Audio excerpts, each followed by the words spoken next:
প্রয়াগরাজের উদ্দেশ্যে আজকে বেরোলাম। এখনও অন্ধকার, চারিদিকে কেউ নাই রাস্তাঘাটে। মায়ের মন্দিরে প্রণাম করে এখন ওর 4:30। ঠান্ডাটা একটু কম লাগছে, না অনেক গায়ে চাপিয়েছি বলে মনে হচ্ছে না। যাই হোক, কুয়াশাও নেই। গাড়ি আবার ছুটবে প্রয়াগরাজের উদ্দেশ্যে।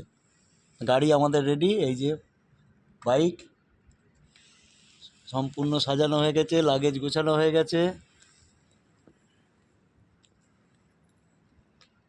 চললাম, চলার পথে অনেক কথা হবে। সঙ্গে ছিল গৌতমদার বুলেট ছিল 350 সিসি, আমার অ্যাভেঞ্জার 160।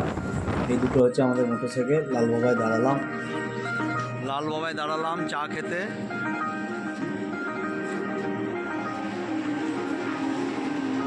চলো,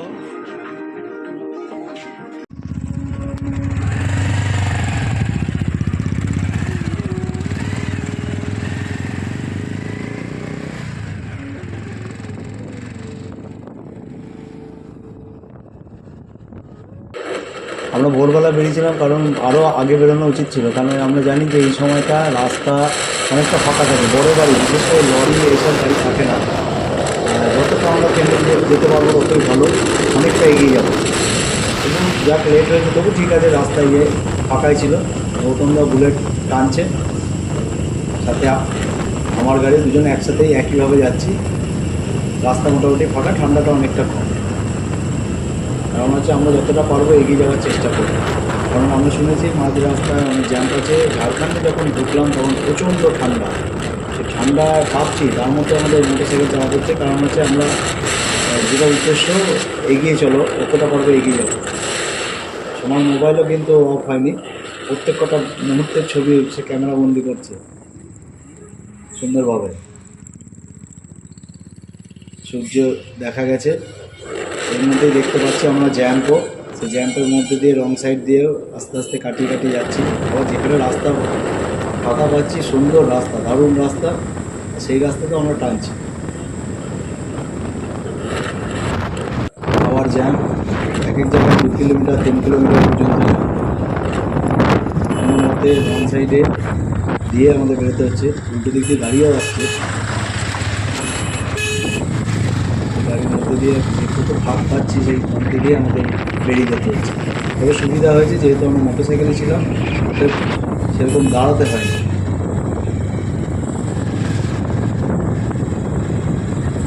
শুধু বাস, আবার ফাঁকা পেয়েছি একটুখানি, তবু রং সাইডে। জ্যামটা দেখতে পাচ্ছেন, কত লম্বা জ্যাম। আমাদের সমাপও নামতে হয়েছে, এরকমভাবে বিপজ্জনকভাবে আমাদের পার হতে হয়েছে, কিন্তু কিছু করার না, আমাদের এগিয়ে যেতেই হবে।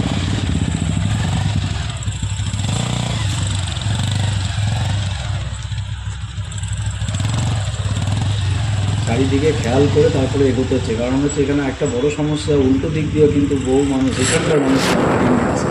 আবার রাস্তা ফাঁকা, আবার গাড়ি চলবে, দারুণ লাগছে। এদিকে পাহাড়, তার মাঝখান দিয়ে রাস্তা, দারুণ রাস্তা তৈরি করা।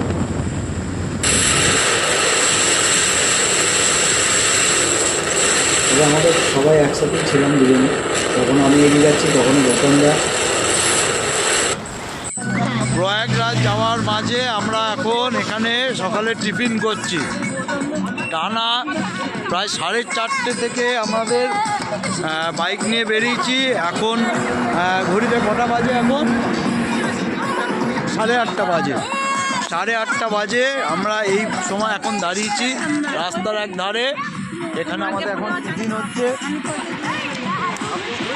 এক কন্টিনিউ। জীবনে প্রথম একদম প্রায় 200 কিলোমিটার এক নাগারে গাড়ি চালিয়েছি।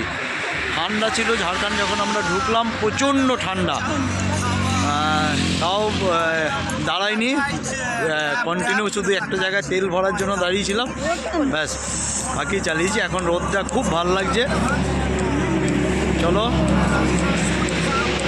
মনে হয় আমরা প্রায় 30% মতো এসছি, এখনও বহুত বাকি। টোল করতেও ছিল জ্যাম।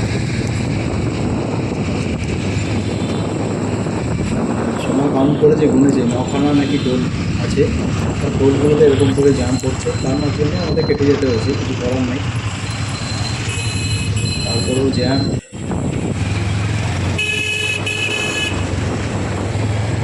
কবে পৌঁছাবে সেটাই সত্যিকারই ভাবার বিষয়।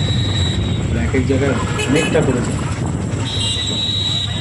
বিশেষ করে বিহার এলাকায় যেহেতু রাস্তার কাজ হচ্ছে সেহেতু জ্যাম পড়ে।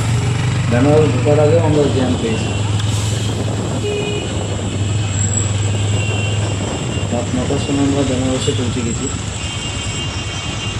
বেনারসে দেখছি প্রচুর মানুষের ভিড়, প্রায় 2 ঘন্টা লেগেছে আমাদের হোটেল খুঁজতে। বেনারসে অলি গলি সব জায়গায় ঘুরেছি, হোটেল কোথাও পাইনি। তো অবশেষে একটা হোটেল পেয়েছি, সেখানেই আমাদের থাকতে হয়েছে। বেনারসেও প্রচুর ভিড় হোটেল। চলো আমরা বেরোচ্ছি এবার, আবার আজকের জন্য আবার শুরু।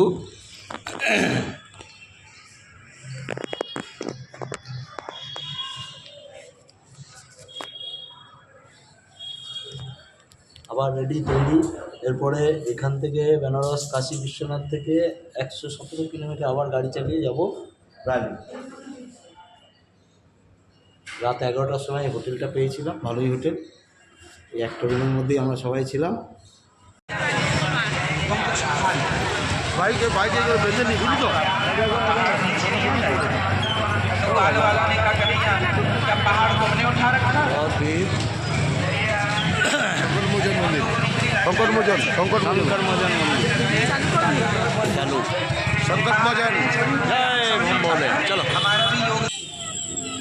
বেনারস থেকে বেরিয়ে পড়লাম, এখান থেকে নাকি 117 কিলোমিটার। তবে রাস্তা খুব ভালো। এখানে বড় গাড়িটা নেই, যা আছে মোটরসাইকেল, 4 চাকা এইসব গাড়ি। তবে রাস্তা খুব সুন্দর। কিন্তু আমাদের মাঝপথে আমাদের এক চেনাশোনা পঙ্কজ ভাই ছিল, পানাগাড়ি ছিল, সে অপেক্ষা করছিল, সেখানে আমাদের দাঁড়াতে হবে। শেষে ওখানে যাওয়ার পথে এখান থেকে প্রয়াগরাজ আর 80 কিলোমিটার। তার আগে আমাদেরই পরিচিত পানাগড়ে থাকতেন বহুত দিন, তার দোকানে কিছুক্ষণের জন্য আমরা রেস্ট এবং সে অনেক টিফিনের ব্যবস্থা করেছিল, সেই সব খেয়ে দিয়ে এখন রেস্ট নিচ্ছি আমরা সবাই। পঙ্কজ ভাইয়ের দোকানে এখন। এখান থেকে আর 80 কিলোমিটার হচ্ছে প্রয়াগরাজ। দারুণ সুন্দর কচুরি, রসগোল্লা পঙ্কজদা আইটেম করেছিল, রেখেছিল, সেগুলো খেয়ে আবার আমরা বেরিয়ে পড়লাম। কারণ এখান থেকে প্রায় 80 কিলোমিটার রয়েছে। যে উদ্দেশ্যে আসা সেই প্রয়াগরাজ ঢোকার আগে একটা সুন্দর গেট, সেই গেটের সামনে আমরা দাঁড়ালাম এবং গেটের যে উদ্দেশ্যে নিয়ে এসেছিলাম অর্থাৎ সেই 650 কিলোমিটার পথ আমরা চলে এসেছি। দাঁড়ালাম, দাঁড়িয়ে বেশ কিছু ছবি তুলে আবার বেরিয়ে পড়লাম। কারণ হচ্ছে আর বেশি দূর নেই, আর কয়েক কিলোমিটার আছে, তারপরে আমাদের প্রয়াগরাজ, একদম যেখানে স্নান করছে সেখানে যাব। মানুষ দেখতেই পাচ্ছেন, প্রচুর মানুষ, সব পায়ে হেঁটে, মোটরসাইকেলে, টোটো, যে যেরকম পাচ্ছে সব যাচ্ছে।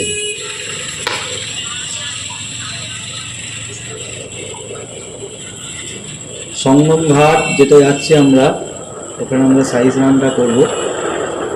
সবথেকে ভালো লাগছে উত্তরপ্রদেশ সরকারকে ধন্যবাদ জানাতে হবে। বেশ কিছু জায়গায় বোর্ড দেখতে পেলাম, সেখানে কিন্তু বাংলায় লেখা আছে। ভাবতে পারিনি উত্তরপ্রদেশে এরকম বাংলায় বোর্ড লেখা থাকবে। দেখুন সব মানুষ পায়ে হেঁটে যাচ্ছে। এই যে আমরা পৌঁছে গেছি, নিচে দেখতে পাচ্ছেন এইখানে সব যে কুম্ভ মেলা সেটা করে সব দেখা যাচ্ছে।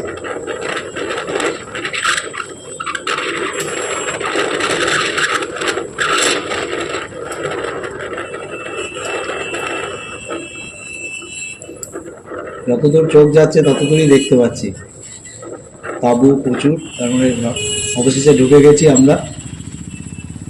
আর কিছুটা যাব, তারপরে পার্কিংটা, তার মুখে একটু জ্যাম্প আছে, কারণ প্রচুর মানুষ যেরকম ঢুকছে সেরকম কিন্তু বেরোচ্ছে।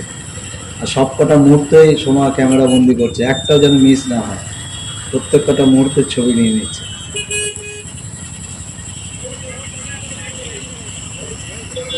এবং আমাদের চলার পথে শেষে আমরা পৌঁছে গেছি একদম যেখানে গাড়ি রাখবো সে পার্কিংয়ে এসে আমরা সেক্টর 1-এ ঢুকেছি আমরা একদম। এবার হাঁটা শুরু। তবে খুব একটা ঠান্ডা ছিল না, মোটামুটি ভালো, ওয়েদার খুব ভালো ছিল। হাঁটতে শুরু করে দিয়েছি। তবে একটু এইটুকু জায়গা একটু যেহেতু অনেক মানুষ হাঁটছে একটু ধুলো ছিল, তবু এই এখানকার প্রশাসনটা অনেক ব্যবস্থা খুবই ভালো, খুবই। অনেকক্ষণ ধরে ক্লান্ত হয়েছ, বলে দাও কিছু। জয় বলে ওম বলে। যেহেতু দেখতে পাচ্ছি যারা হারিয়ে না যায় তার মা বাবারা বাচ্চাদেরকে কিন্তু বেঁধে রেখেছে। তাই প্রশাসন যেহেতু ধুলো উঠছে সেই জন্য আমরা দেখলাম চলার পথে যেখান দিয়ে যাচ্ছে সব হাঁটাচলা করছে সম্পূর্ণ জলে ভিজিয়ে রেখেছে যাতে ধুলোটা না হয়। খুব সুন্দর অবস্থা। আমরা যাতে হারিয়ে না যায় দুজনে হাতে হাত ধরে হাঁটতে শুরু করেছি। অবশেষে দেখতে পেলাম সেই ঘাট যেই ঘাটে সব মানুষ, সঙ্গম ঘাট, যেখানে সকলেই স্নান করার জন্য আসছে এই সঙ্গম ঘাট। তবে সন্ধ্যাবেলার দৃশ্যটা অপূর্ব, অপূর্ব দৃশ্য। লাইটে লাইট ঝকমক করছে। আমরাও তৈরি, কারণ 7টার সময় পূর্ণিমা লাগবে। পূর্ণিমা লাগার পরেই আমাদের স্নান করতে নামবো, অত অপেক্ষায় বসে রয়েছি। অবশেষে সময় হয়ে গেছে, এবার আমরা নেমে পড়লাম সঙ্গম ঘাটে। জলটা প্রচণ্ড ঠান্ডা। সঙ্গম ঘাটে নেমেছি, সাই স্নান করব। আমি বেশি ডুব দিতে পারিনি, আমি একটাই ডুব দিয়েছি, সোমা 3টে ডুব দিল। কিন্তু যতটা ঠান্ডা লাগছিল স্নান করার পর, ডুব দেওয়ার পর, কিন্তু সেই ঠান্ডাটা জানি না কোথায় চলে গেল, আর সেরকম ঠান্ডা লাগছিল না। তবে যেই উদ্দেশ্য নিয়ে আসা সেটা অবশেষে সফল হয়েছে। সত্যিকারের একটা আনন্দের বিষয়।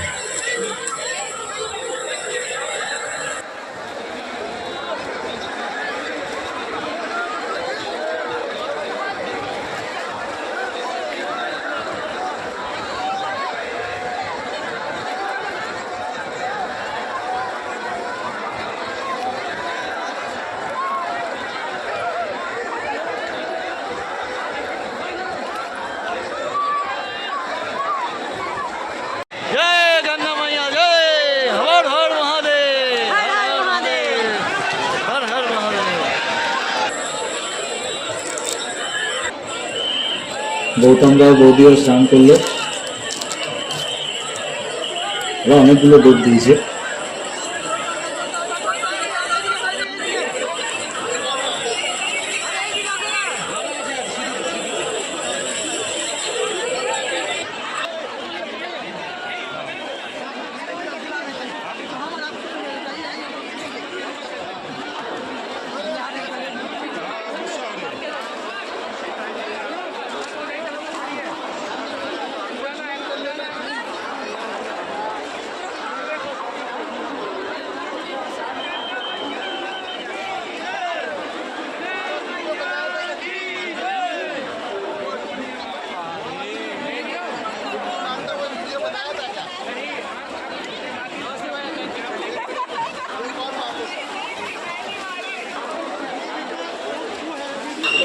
সাই স্নান কমপ্লিট করে মাথায় তিলক কেটে আমরা আবার রওনা দিলাম প্রয়াগরাজে। একটা হোটেলে থাকবো আমরা আজকে রাতটা। পূর্ণিমার সাই স্নান করে ফিরছি আমরা প্রয়াগরাজ থেকে।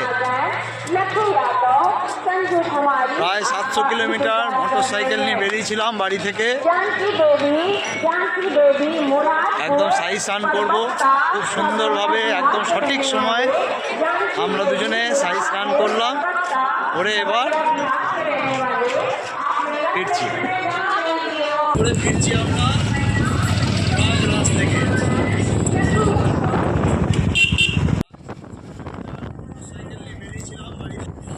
পঙ্কজ ভাই আমাদের জন্য থাকার ব্যবস্থা করেছিল, অতএব সেই রাতটা আমরা প্রয়াগরাজি থেকে সকালবেলা আবার বেরিয়ে পড়লাম।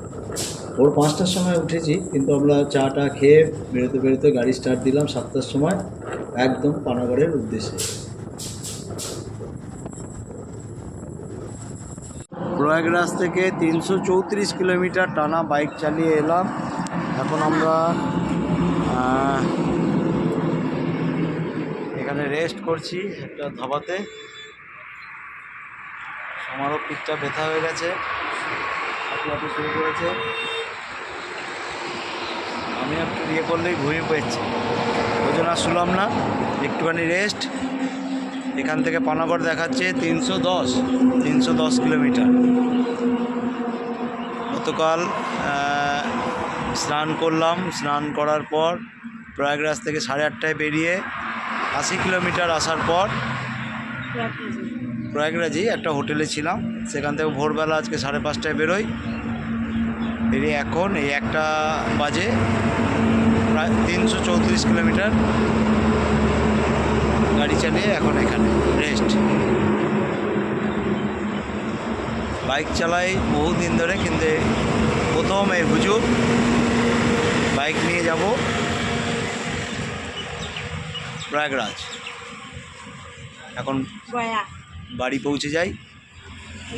এখন এই মাত্র 650 কিলোমিটার একদিনে মোটরসাইকেল চালিয়ে এলাম, আবার